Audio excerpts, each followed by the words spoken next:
အားလုံးပဲမင်္ဂလာပါ Codage Me Channel နဲ့ကြိုဆိုပါရစေဒီ series ကတော့ Python for Beginner ဆိုတဲ့ series ဖြစ်ပါတယ်ဒီနေ့ဒီဗီဒီယိုမှာကျွန်တော်တို့က else which for loop ပေါ့နော် else ဆို for loop နဲ့တုံးကြည့်မယ်ပေါ့နော်အဲ့ဆိုပထမဆုံးတော့ကျွန်တော်တို့အချိန်မှဖုန်းနဲ့ကျွန်တော်ဒီမှာ Python လေးကိုဖွင့်လိုက်ပါပေါ့နော်အဲ့ဆိုကျွန်တော်ဒီမှာအရင်ဆုံးတော့ Python လေးကိုဖွင့်လိုက်မယ်ပြီးတော့အိမ်ဝီဒီယိုတွေမကြည့်သေးဘူးဆိုရင်အိမ်ဝီဒီယိုအိမ်ကြည့်ပေးပါကျွန်တော်အရင်ဝီဒီယိုထဲမှာဒီ generator ကိုကြည့်ထားပါဦးเนาะအဲ generator ကိုမကြည့်ရသေးဘူးဆိုရင်အဲ့ဒါအရင်ကြည့်ပေးပါဦးเนาะပြီးတော့ဒီဝီဒီယိုကြည့်ပါဦးเนาะပြီးတော့ channel ကို subscribe လုပ်ရသေးဘူးဆိုရင် channel ကိုပါ subscribe လေးပါလုပ်ပေးထားပါဦးเนาะကျွန်တော်ဒီလိုပဲနောက်ထပ်ဝီဒီယိုတွေကျွန်တော်တင်မှာပေါ့เนาะနေ့တိုင်းကျွန်တော်တင်မှာပြီးတော့ code တွေလို့ရှင်ဆိုကျွန်တော် website ထဲမှာတွားပြီး code လေးတွားယူလို့ရပါเนาะကျွန်တော်ဒီမှာ code လေးထည့်ပေးထားအောင်เนาะကျွန်တော်သုံးတဲ့ code တွေပါเนาะအဲ့ဆို Python ပွင့်သွားပြီဆိုကျွန်တော်ဒီ Python လေးကိုကျွန်တော်ဖွင့်ပြီးကျွန်တော်ဒီမှာဘာလုပ်မလဲဆိုတော့ကျွန်တော်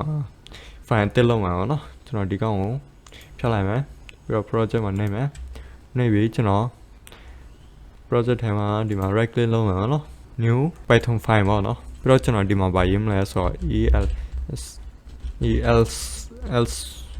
which for ပေါ့เนาะပြီးတော့ဒီ video ဘယ်လောက်လဲဆိုတော့ဒီ video 50ပါเนาะ50ဆိုတော့ကျွန်တော်50လို့ရေးမယ်အဲ့ဆိုကျွန်တော်ဒီမှာ else for နဲ့ for loop နဲ့ကျွန်တော်တုံးကြည့်မယ်ပေါ့เนาะဒီ else for နဲ့ဘယ်လိုတုံးရလဲပြီးတော့တုံးတော့ဘာအကျိုးတွေရှိလဲဆိုတော့ကျွန်တော်ဒီမှာကြည့်တော့မှာပေါ့เนาะအဲ့ဆိုပထမဆုံးတော့ကျွန်တော်ဒီကောင်လေးကိုကျွန်တော် copy လေးလုပ်လိုက်မယ် copy လုပ်ပြီးကျွန်တော် paste လုပ်လိုက်မယ်เนาะဒီ Python ထဲမှာပေါ့အဲ့ဆိုကျွန်တော်ဒီကောင်ကို comment အောင်လေးလုပ်လိုက်မယ်လုပ်ပြီးကျွန်တော်ဒီမှာကြည့်တော့မှာပေါ့နော်အဲ့ဆိုဥပမာထားလိုက်ပါကျွန်တော် list တစ်ခုလုပ်မှာပေါ့နော် ls ဆိုပြီးကျွန်တော် list တစ်ခုလုပ်မယ်ပြီးတော့ကျွန်တော်ဒီ list ထဲမှာကျွန်တော်ဘာထည့်မလဲဆိုတော့ကျွန်တော်ထားလိုက်1နဲ့5ထိထားလိုက်ပါနော်1နဲ့5ထိထည့်လိုက်မယ်အဲ့ဆိုကျွန်တော်ဒီမှာ1နဲ့3 4ပါနော်4ပြီးတော့5ပါနော်5ထိထည့်လိုက်မယ်ပြီးတော့ကျွန်တော်ဒီမှာဘာလုပ်မလဲဆိုတော့ကျွန်တော် for loop နဲ့ဒီကောင်ကို print လုပ်မယ်ပေါ့နော်ဥပမာ for item in ls ပေါ့နော်အဲ့ဆိုကျွန်တော်ဒီမှာ ls ထဲမှာဒီရလုပ်ပြီးအဲ့ဆို print လုပ်မယ်ပေါ့ item ကို print လုပ်မယ်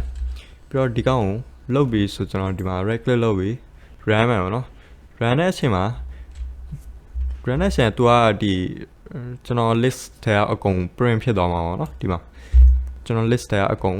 သူက1နဲ့5ထိသူက print ဖြစ်သွားပြီဒီကဘာမှမထူးဆန်းပါဘူးကျွန်တော်ဟို ls ထဲမှာကျွန်တော်တို့ကြည့်ပြီးပါနော် ls အပုတ်ထဲမှာအဲ့ဆိုကျွန်တော်ထားလိုက်ပါကျွန်တော်ဒီ for loop ကိုတုံး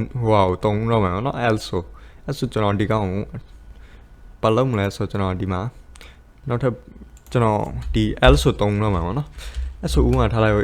else ဆိုပြီး else လို့ရေးမယ် else ရေးပြီးဆိုကျွန်တော်ဒီမှာဘာလုပ်မလဲဆို print လုပ်မယ်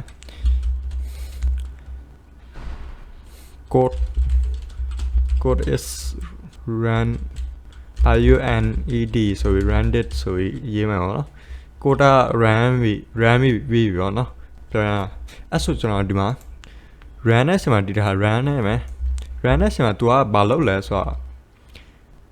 ဒီ elsa तू ကဘယ်နေရာမှာတုံး elsa ဘယ်လိုမျိုးနေရာမှာတုံးရလဲဆိုတော့ तू ကပြောရရင်ဥမာကျွန်တော်တခုဒီ for loop တခုအလုပ်ပြီးဆို तू က else ဆို तू က else တဲ့ဝင်သွားအောင်နော်ဒီ for loop ပြီးဆိုမှ तू က else တဲ့ဝင်သွားအောင်နော်ဝင်ပြီး तू ကဒီ code is run တဲ့ဆိုပြီး तू ကဒီဟာကို print လုပ်အောင်နော်အကယ်လို့ဒီ for မပြီးသေးဘူးဆို तू ကဒီ else ထဲမဝင်တော့ဘူးเนาะဥပမာကျွန်တော်ထားလိုက်တော့ကျွန်တော်break ရေးလိုက်မှာနော်ဒီမှာ break ရေးလိုက်ဆို तू က else ဒီ for loop ကို run တစ်ခါ run ပြီး तू က break ဖြစ်သွားအောင်เนาะ break ဆို तू ကရက်သွားအောင်เนาะ program ဒီမှာပဲပြီးသွားအောင်เนาะအဲ့လိုပေါ့เนาะအဲ့ဆိုကျွန်တော်ဒီတစ်ခါ run တဲ့အချိန်မှာ तू ကဒီ else ဆို तू က print မလုပ်တော့ဘူးเนาะဒီမှာကျွန်တော် run လုပ်မယ် run တဲ့အချိန်မှာဒီမှာ तू ကတစ်လာအောင်เนาะतू ကအကုန်မ run ဘူးဆိုတော့ तू ကတခု RAM ပြီး तू က break ဖြစ်သွားဆိုတော့ तू က တက်လာအောင်နော်ပြီးတော့လာပြီး तू else ထဲလိုက်မဝင်သွားဘူးပေါ့နော် else ထဲလိုက်မဝင်သွားတော့ဆိုတော့အဲ့ဒီ code is run ဆိုတော့လဲ print မဖြစ်ဘူးပေါ့နော်ဒီ else break ထဲလိုက်လို့ပေါ့နော်ပြီးတော့ဒီ else ဒီ break မပါမှ तू ကတုံလို့ရအောင်နော် break မပါမှ तू လို့ तू အလုပ်ဒီ print လုပ်လို့ရတာမဟုတ်ရင် तू break ပိုင်တခု for loop မှာတခု break ပိုင် तू ကအဲ့ဒါမ run တော့ဘောနော်ဒီ else ဒီ break ရဲ့အနောက်စားအကုန်မ run တော့ဘောနော် तू ကဒီမှာပဲ break ဖြစ်သွားတာဘောနော်အဲ့ဆိုဒီ else ဆိုတာနားလည်လောက်တယ်နော် else နဲ့ for loop နဲ့တုံးတက်လောက်ယူထင်တယ်ပြီးတော့နောက်တစ်ခုကျတော့ကျွန်တော်တို့ဒီမှာ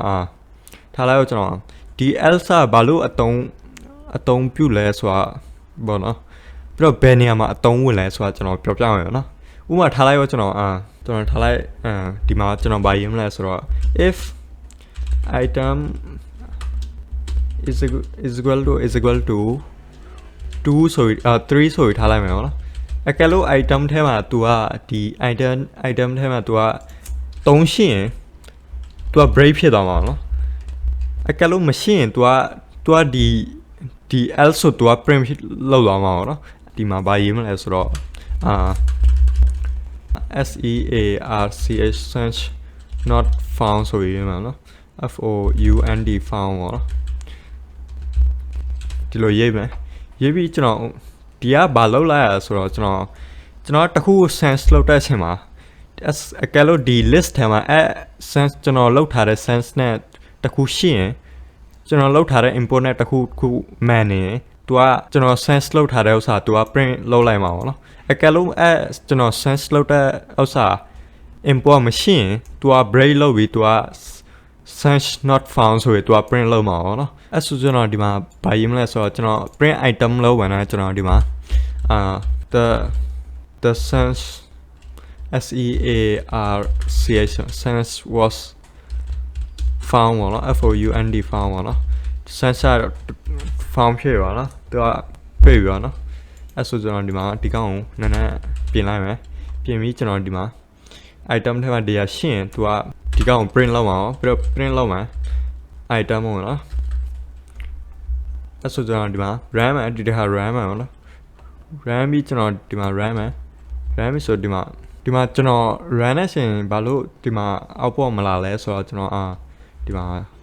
ကျွန်တော် break ကိုကျွန်တော် if ထဲမှာထည့်ထားလို့ပေါ့နော်ကျွန်တော်ဒီ break ကိုကျွန်တော်ဒီ print နဲ့တန်းလို့ထားမှာပေါ့နော်ထားပြီးဆိုကျွန်တော်ဒီမှာ data ကကျွန်တော် run နဲ့ရှင်မှာဒီမှာ run နဲ့ရှင်မှာသူကဒီမှာလာပြီပေါ့နော် the sense was found ပေါ့နော်ကျွန်တော် sense လောက်ထားတဲ့ဥစ္စာသူကတွေ့ပြီပေါ့နော်သူက share ပေါ့နော်ဒီ list ထဲမှာဒီ list ထဲမှာသူက share ပေါ့နော်အဲ့ဆိုဒီဥပမာကျွန်တော်ထားလိုက်ပါကျွန်တော်9ကိုလုံးလိုက်မယ်လုပ်ပြီးကျွန်တော်ဒီမှာဒီတစ်ခါကျရင်ကျွန်တော် run နဲ့အချိန်မှာ तू ကဒီမှာ9လာမယ်ပေါ့နော် the sense was found ဆိုရင်9ဆိုပြီးလာမယ်ပေါ့နော်အဲ့လိုပဲကျွန်တော်ထားလိုက်ပါကျွန်တော်ဒီ print item မလုပ်ဝင်နဲ့ကျွန်တော်ဒီ f string နဲ့ဒီတခုထဲမှာကျွန်တော် print လုပ်လိုက်မယ်နော်ကျွန်တော်ဒီမှာ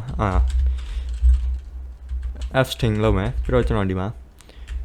ဒီဟာနဲ့ကျွန်တော်နည်းနည်းပြင်လိုက်မယ်နော် item ပေါ့နော် item နဲ့ print လုပ်လိုက်မယ်ပြီးတော့ကျွန်တော်ဒီတစ်ခါ run နဲ့အချိန်မှာ run နဲ့အချိန်မှာဒီတစ်ခါကျရင်ဒီမှာ the sense was found ဆိုရင်9ဆိုပြီးလာပြီပေါ့နော်အဲ့လိုပဲကျွန်တော်ဒီမှာ9မထည့်ပါနဲ့ကျွန်တော်ထားလိုက်တော့10ထည့်လိုက်မယ်10ဒီ list ထဲမှာမရှိဘူးပေါ့နော်အဲ့ဆိုဒီတစ်ခါကျရင် तू က else ထဲဝင်ပြီး तू sense not found ဆိုပြီးလာလိမ့်မယ်ပေါ့နော်အဲ့ဆိုကျွန်တော်ဒီမှာ run နဲ့အချိန်မှာဒီမှာလာပြီပေါ့နော် sense not found ဆိုပြီးလာပြီ तू ကဒီ10မရှိဘူးပေါ့နော်10မရှိလို့ तू ကတခါတည်း else ထဲဝင်ပြီး तू ကဒီမှာ sense not found ဆိုရင် तू က print ဖြစ်သွားတာပေါ့နော်အဲ့ဆိုဒီ else ဒီ for loop နဲ့ဒီ else နဲ့ for loop နဲ့နားလည်လာဦးထင်တယ်ဒီ for loop ထဲမှာ else ကိုဘယ်လိုသုံးရလဲဆိုတာနားလည်လာဦးထင်တယ်အဲ့ဆိုဒီဗီဒီယိုမှာဒီလောက်ပါမယ်နော်ကျွန်တော်နောက်ဗီဒီယိုကြိုက်ရင်ကျွန်တော် Python နဲ့ကိုပို့လေးလာမယ်နော်ဒီဗီဒီယိုလေးကြိုက်ရင်ဗီဒီယိုလေးပါ like လေးလုပ်ပေးထားပါအောင်နော်ပြီးတော့ channel ကို subscribe လုပ်ရသေးလို့ဆိုရင် channel ကိုပါ subscribe လေးပါလုပ်ပေးထားအောင်နော်ကျေးဇူးတင်ပါတယ်